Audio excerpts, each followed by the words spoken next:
Hi, my name is Abigail Peelan. Today we'll be solving a connected objects physics problem.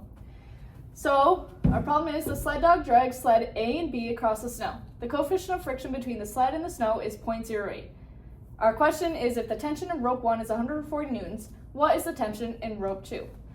First, we're going to assume that the ropes are massless. This is going to make our calculations a lot easier.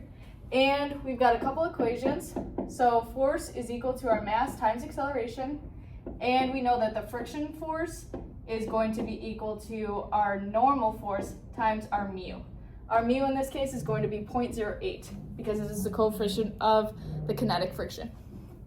First, we're going to start by drawing a free body diagram for sled A.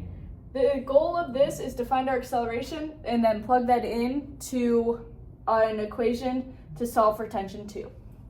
So we've got our normal force up here, force of gravity down here, tension 1 over there, and our force of friction over there. Tension 1 is going to be greater than the force of friction because we are accelerating this way.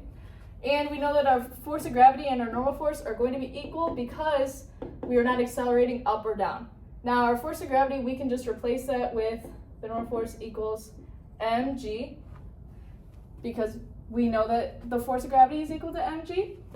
Now we're going to plug in an equation for the F net is equal to ma. So tension 1 minus our force of friction is equal to the mass times the acceleration. Acceleration is what we're trying to find. Tension 1 we're given, that is 140 newtons right here. And then that's minus our friction force. So we've got mu, so 0.08 times the normal force. The mass for sled A is 100 kilograms based on the diagram. So we've got 100 times 9.8. G is equal to 9.8. And then that's all equal to 100 times A.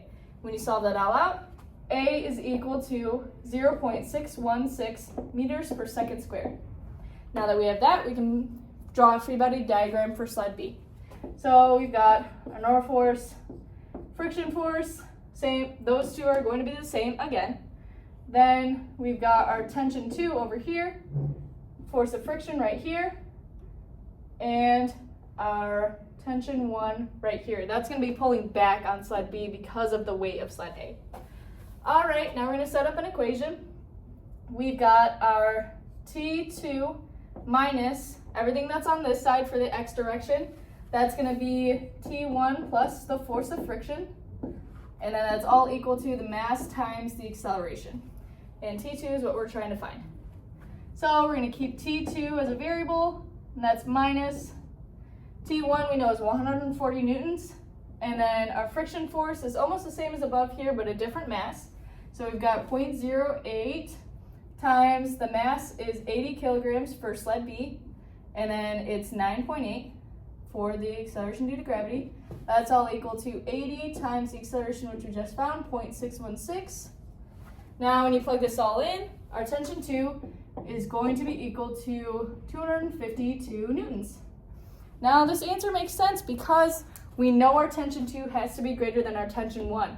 If this is all over here, tension 1 plus the friction force has to be less than tension 2 because we are accelerating this way. Therefore, tension 2 makes sense to be greater than tension 1.